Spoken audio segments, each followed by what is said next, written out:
नमस्कार भैया और नमस्कार बहना। आज जानते हैं एक ऐसी मीटिंग के बारे में कि जिसमें जो बाहर से आया वो बेचारा खाना खाए ही अपने घर को लौट गया।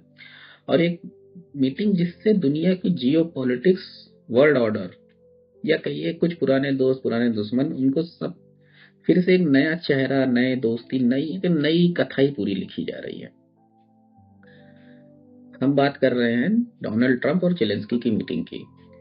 हुआ क्या कि डोनाल्ड ट्रंप अपने चुनाव के कैंपेन में हमेशा से बोल रहे हैं कि वो जैसे ही अगर प्रेसिडेंट बने तो वो एक दिन में जंग रुकवा देंगे। ठीक है, वहां की जनता सवाल भी करती है। तो भैया जैसे उन्होंने कहा था, उन्होंने करने की कोशिश करी।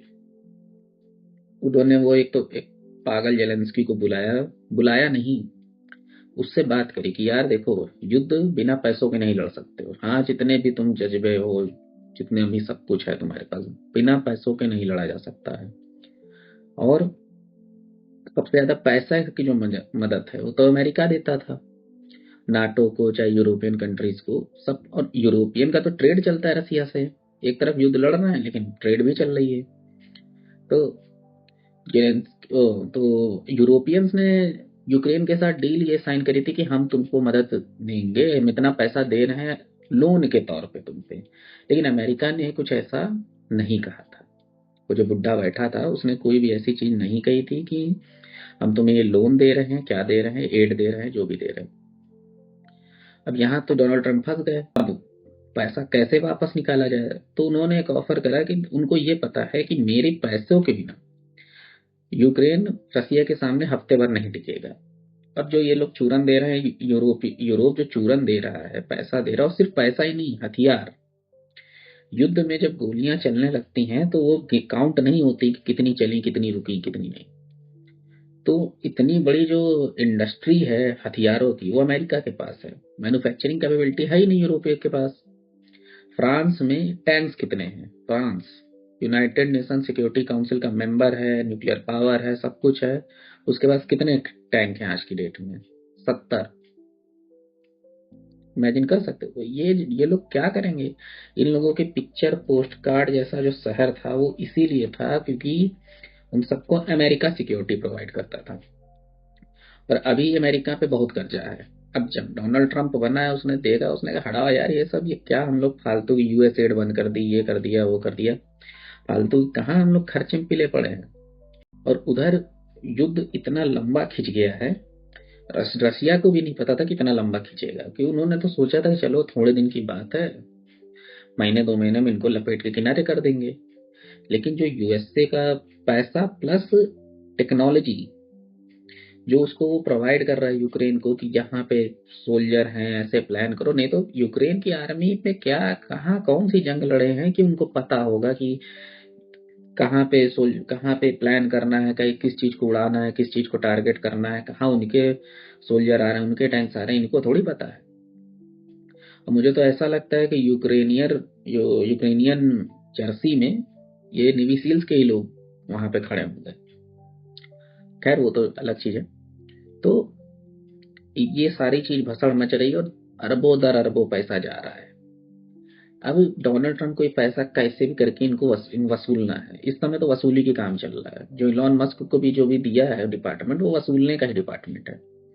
अभी एक न्यूज आई है, मतलब वहां के सर्वे के हिसाब से हुआ है कि एक तरीके का क्या बोलते हैं, आर्थिक सहायता यूएस गवर्नमेंट अपने लोगों को देती थी कि सिक्योरिटी नाम पे, कि अगर आपको ये लगता है कि कहो बिहाड़ इलाके में है या अकेले हैं, गरीब गरीब क्या मतलब बूढ़े हैं, तो आपको कुछ सिक्योरिटी के नाम पे पैसा दिया जाता, पेंशन टाइप की। तो अभी इलॉन मस्क के सर्वे जो भी उन्होंने सरकार का जब डेटा खंगाला है तो 200 साल के लोग अभी हैं वहां पे। तो इलॉन ने भी है कि क्या ये वैम्पायर रहते हैं क्या यूएसए में? 200 साल, 150 साल, 108 साल, 110 साल। तो खैर वो तो जांच जारी है। तो कुल मिला के बात यह है कि इस समय सारे खाते खंगाले जा रहे हैं, फजूल खर्ची रोकी जा रही है। ये जो रातों दिन डॉलर्स ये करा जा रहा था वो सब रोका जा रहा है। अब अब इस अब जो गाज गिरनी है तो सब पे गिर रही है। तो इंडिया पे भी रेसिप्रोकल टैरिफ की भी बात कर दी उसने। और कुल मिला के जो इंडिया ने हिसाब लगाया $7 बिलियन का है। और मतलब और छोटी वैसी चीजें हैं कि इंडिया में अब बत्तख बतख के मीट पे उसने कहा रहा है, तो बत्तख का मीट इंडिया में कितने लोग खाते होंगे और कहाँ खाते होंगे, ये तो देखने वाली बात है। और केरला में चाहे नॉर्थ ईस्ट में कहीं थोड़ी जगह खाते होंगे, चाहे उधर कश्मीर कश्मीर में अगर खाते होंगे तो खाते होंगे, नहीं तो इतना नहीं प्रचलन में है। ऐसे कुछ चीजें हैं। बाकी अब इंडिया सोचेगा कि उस 7 बिलियन को कैसे 3.5 या 4 बिलियन पे करना है, वो तो। और 7 बिलियन इंडिया के लिए कोई बहुत बड़ी चीज भी नहीं है। इतना तो हम लोग एड के नाम पे दे देते हैं, कहीं के डैम बना दिया, कहीं कुछ कर दिया, उतना तो ऐसे ही दे देते हैं। तो ये सारे बैकग्राउंड के बीच वो जेलेंस्की को एक चीज भेजता है कि देखो, तुम्हारे यहाँ मिनरल रिसोर्स बहुत है, हमको आके वहां ड्रिल करने दो, उसका 50% हम लेंगे, 50 तुम्हें दे देंगे, और जैसे हथियार और मदद बाकी जो चीजें चल रही थी वो चलती रहेंगी। यही डील करी गई कि डील साइन करो। तो अब जेलेंस्की बड़े होशियार हो। अब एक तो ये मीडिया का आदमी है, ये कॉमेडियन था, इसको पता है कैमरा किधर है, किधर लाइट कैमरा एक्शन, कैसे बात करना है। अभी आपके सामने यूं कोई कैमरा लेके ऐसे खड़ा हो जाए तो आप हड़बड़ा जाएंगे, बोल ही नहीं पाएंगे। लेकिन ये, और डोनाल्ड ट्रंप भी वही चीज है। तो ये जाता है, कहता है कि ठीक है, मैं सोचता हूँ और मैं यूएस से आके डील साइन करूंगा। अच्छा, जेलेंस्की को ये आदत पड़ी थी कि अभी तक वो यूएस से आ रहा था तो कोई मेडल पहना के स्वागत कर रहा है, कोई एकदम परेड हो रही है, और एकदम जैसे कोई साला हीरो आ गया। हीरो नहीं, फ्रॉड है। मतलब कितने बिलियन पे बिलियन डॉलर दिए गए वो तो कह रहा मुझे पता ही नहीं। कोई डोनाल्ड ट्रंप कह रहा 350, वो बुढ़ा जो था बाइडन उसने पता नहीं कितने दे दिए, इन्होंने कहा 70 से ज्यादा तो मिले ही नहीं। तो जब ये आता है वहां पे, तो मतलब पूरी अगर आप देखें उस क्लिप को तो उसमें आपको लगेगा कि हाँ, थोड़ा थोड़ा तो डोनाल्ड ट्रंप भी उजड़ा हुआ था इससे, पोक तो कर ही रहा था। और धीरे धीरे बातें शुरू होती हैं। शुरुआत में तो सब नॉर्मल ही रहता है, लेकिन उसके बाद धीरे धीरे आग पकड़ती है। तो डोनाल्ड ट्रंप कह देता है कि तुम भैया थर्ड वर्ल्ड वॉर के साथ खेल रहे हो, जो कि एक तरीके से सच भी है। और सच है कि नहीं है वो तो अलग चीज है। दूसरी एक तो चीज ये है कि अमेरिका कभी नहीं चाहता है कि रशिया और चाइना एक हो जाए। रशिया और चाइना एक हो गए तो अमेरिका को ये पता है कि ये हमारे दिन बुरे हो जाएंगे। तो वो ये जेलेंस्की एलेंस्की सब ये प्यादे हैं। लेकिन अभी अमेरिका को फायदा दिख रहा है शॉर्ट टर्म के लिए, ये तो जेलेंस्की का काम बात सुन रहा है। अब जैसे ही आग पकड़ता है तो वो जेलेंस्की भी अड़ जाता है। उससे थोड़े दिन पहले जॉर्डन के जो प्रिंस हैं, या जॉर्डन का जो किंग है, सॉरी, जॉर्डन के जो किंग हैं, और इंग्लैंड के जो थे प्राइम मिनिस्टर, वो लोग आके गए हैं। डोनाल्ड ट्रंप ने उनको भी छीला, लेकिन उन्होंने डिप्लोमेटिक तरीके से डील कर लिया। उनके तो इंग्लैंड के प्राइम मिनिस्टर को बोल देता है कि तुम हमारे बिना रसिया से लड़ पाओगे, तो वो भी हंस के टाल देता है। या जॉर्डन के किंग को तो बहुत कुछ बोल देता है कि हाँ, गाजा पे हम मस्त रिजॉर्ट बनाएंगे, ये करेंगे, पैलेस्तीन के लोगों को, वहां के लोगों को हटाओ।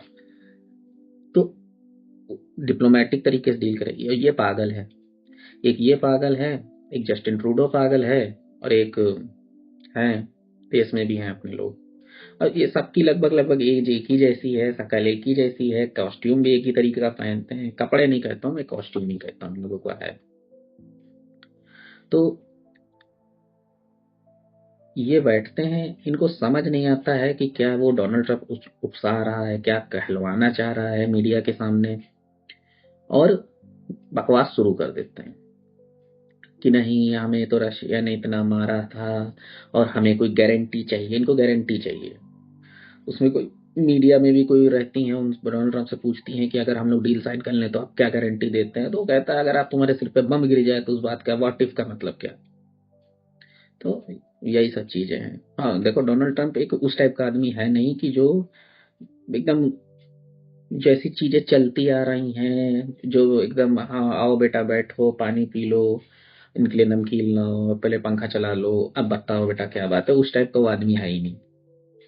वो अपनी चीजें सीधे टू द पॉइंट कर देता है। अच्छी लगे तो अच्छी लगे, बुरी लगे तो बुरी लगे। ठीक, इंडिया के लिए कैसा है वो इंडिया देख लेगा। और उसके बाद फिर भिजवाई के पिछवाड़े में आग तो लग जाती है। फिर ये भी अपना चालू हो जाते हैं। तो फाइल लाए थे पूरी कि ये देखिए प्रेसिडेंट ये है वो है, फिर वो कहता थैंक यू नहीं बोला है।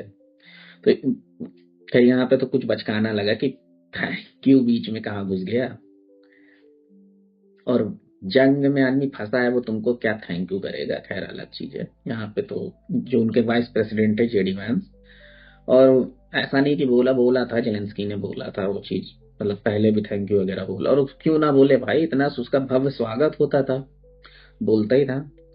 लेकिन अब नहीं है। तो अब हुआ क्या है, अब वर्ल्ड ऑर्डर में चेंज क्या दिख रहा है।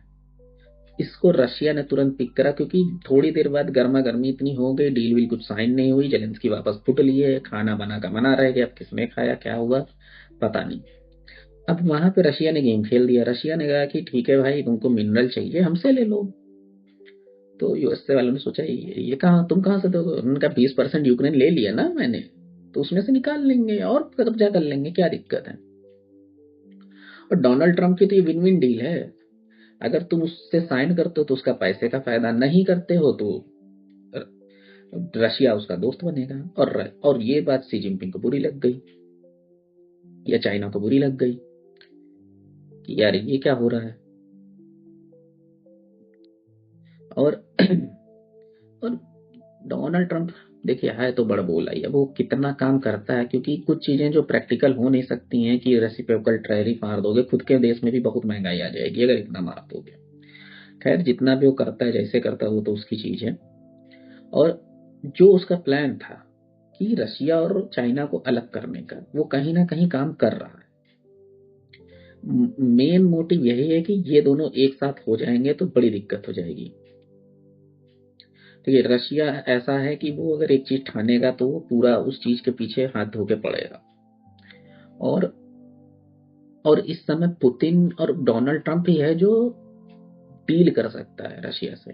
अच्छा भाई, जब यूक्रेन वापस जाता है तो प्रोपेगेंडा चालू कि अब तो डोनाल्ड ट्रंप रशियन एजेंट है ये वो। अरे तो क्या अमेरिका की सीआईए ने चेक नहीं करा होगा कि वो रशियन एजेंट है कि क्या है क्या नहीं। अब मतलब उसके तो अच्छे रिश्ते उससे भी हैं, नॉर्थ कोरिया वाले के साथ।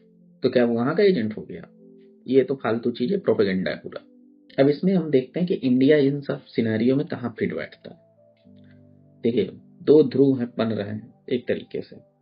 अमेरिका और रशिया आने वाले समय में एक कैंप में जाएंगे, क्योंकि रशिया भी चाइना को ज्यादा पसंद नहीं करता है। ऊपर से अभी भी अमेरिका रशिया दुश्मन है, लेकिन रशिया और को भी पता है, रशिया देखिए कच्चा खिलाड़ी नहीं है, ये मंझे हुए खिलाड़ी हैं। ये ऐसे लोग नहीं है, लेकिन ये पाकिस्तानियों जैसे नहीं है।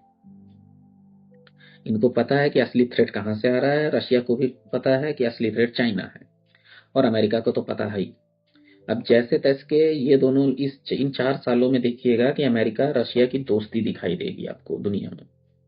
और चाइना हुआ है, और चाइना के जो नाजायज औलाद है पाकिस्तान हुई, और भी ये जो चुटुर पुटुर लोग हैं। अब यूरोप क्या कह रहा है कि अब हम लोग एक हो जाएंगे और हम लोग यूक्रेन की मदद करते रहेंगे और रशिया को हराएंगे एक दिन, जो कि कभी नहीं होगा। सारे लोग मिल के आज एक बार में रशिया पे हमला कर दो तो भी सबको पटक देगा। और रशिया लैंड में बहुत बड़ा है, उसका कुछ नहीं बिगाड़ पाओगे। और वो हथियार ऐसे बनाता है जैसे बिस्किट बन रहे हो। इधर पूरे यूरोप और प्लस अमेरिका मिल के युद्ध लड़े हो, 2.5 साल से चल रहा है। कोई रिजल्ट निकाल पाए, नहीं निकाल पाए। नाटो का कुछ 900 700 जितना भी 900 900 हजार के बिलियन डॉलर के पास बजट है, उसमें से 600 बिलियन डॉलर अकेला अमेरिका देता है, 400 तुम सब लोग मिल के देते हो। तुमने इतने अरबों खरबों रुपया दे दिया यूक्रेन को, इतने हथियार और इतने लॉजिस्टिक्स सब प्रोवाइड कर दिया, कुछ नहीं कर पाया। तुम भी मॉस्को में फोड़ देते, उसने तो मारी ना कि मिसाइल, तुम भी मार देते, नहीं कर पाए। तो खैर इनका तो एक ख्वाब है कि वो लड़ लो, इनमें क्या कर लेंगे। और जिस तरीके से दोस्ती भी आने वाले टाइम पे दिखाई देगी, रशिया अमेरिका की, हमें नहीं लगता कि हम कहीं MSCI ये खुद बता देगी रशियन एजेंसी को, KGB को। भाई तो KGB नाम नहीं है उसका, प्रेजेंट टाइम कुछ और नाम है, लेकिन वो पुराने नाम से ही जानी जाती है कि ये भैया आ रहे हैं, चाचा जान आ रहे हैं। अब इसमें देखिए कनाडा, पता नहीं कनाडा में कौन सी वहां की हवा में भांग घुल गई है इस समय की बावले हो गए सबके सब।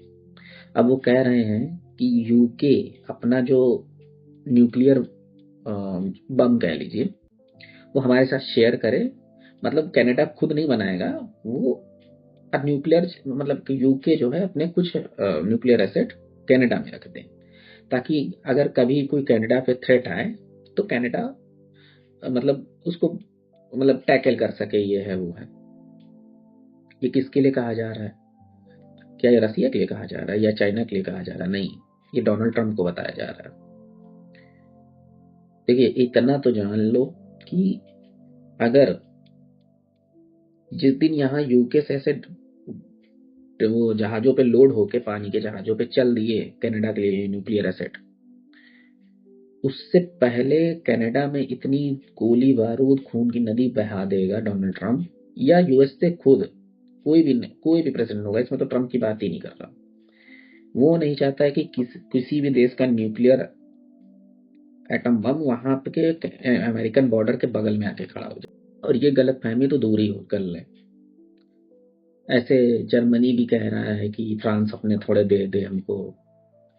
मतलब तुम लोग क्या एकदम, ये तो मतलब बच्चे समझ लेंगे कि ये चीज करने से आप आग मतलब आग को बुझाने के लिए पेट्रोल का इस्तेमाल कर रहे हैं। नॉर्मल बात करो, डिप्लोमेटिक चैनल ही तरीका होता है। इसीलिए कम से कम इंडिया में ये चीज तो अच्छी है कि यहाँ पे जो भी टॉप पे पहुंचता है मंझा हुआ खिलाड़ी पहुंचता है, और नीचे से घिस के पूरा टॉप पे पहुंचता है।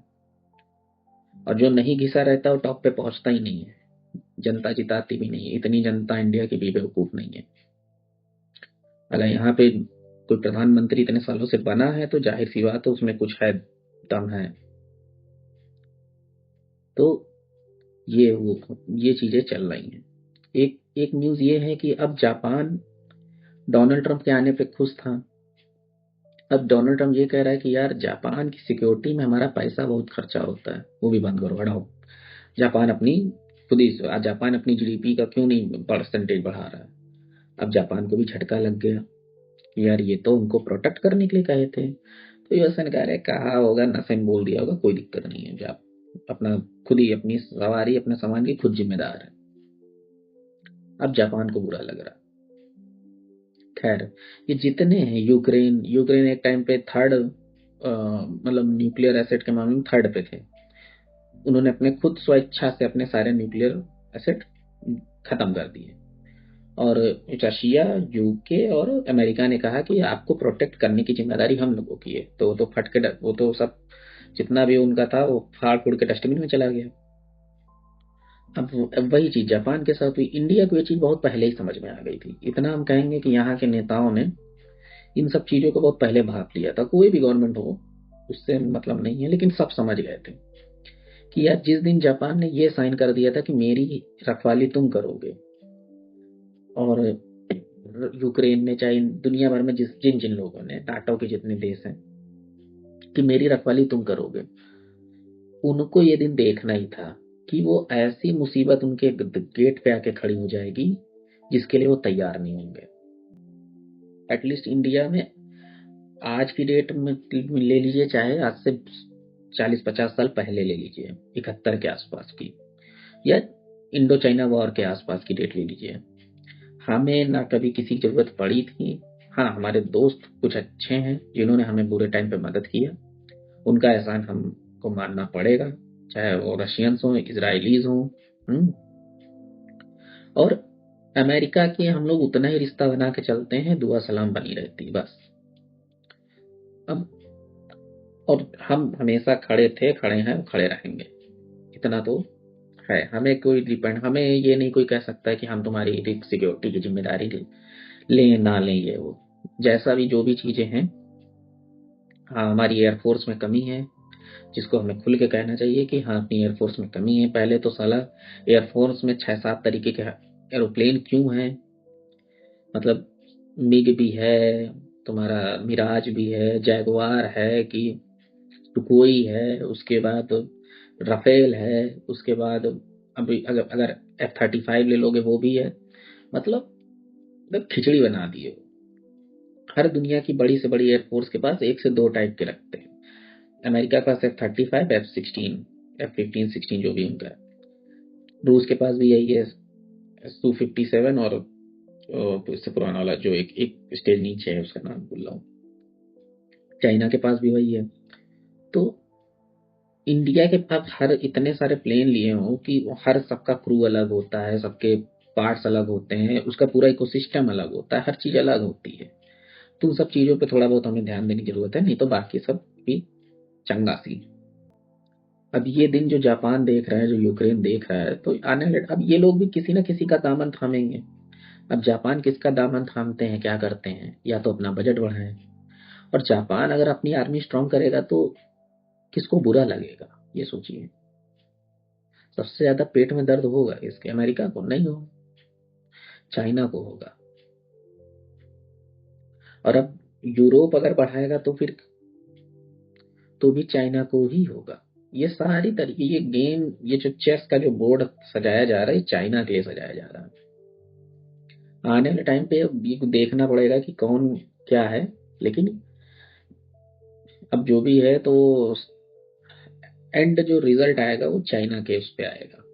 ये सारी चीजें जो होने वाली हैं ये चाइना के लिए ही तैयार करके जा रही है, क्योंकि और कोई तरीका था नहीं। जितने देश यूएसए पे डिपेंड थे वो अपनी जीडीपी का कुछ मतलब बड़ा अमाउंट नहीं लगा रहे थे अपनी आर्मी पे। और हाँ, इंडिया का इसमें ये फायदा है कि इंडिया हथियारों को बेचने वाला बने।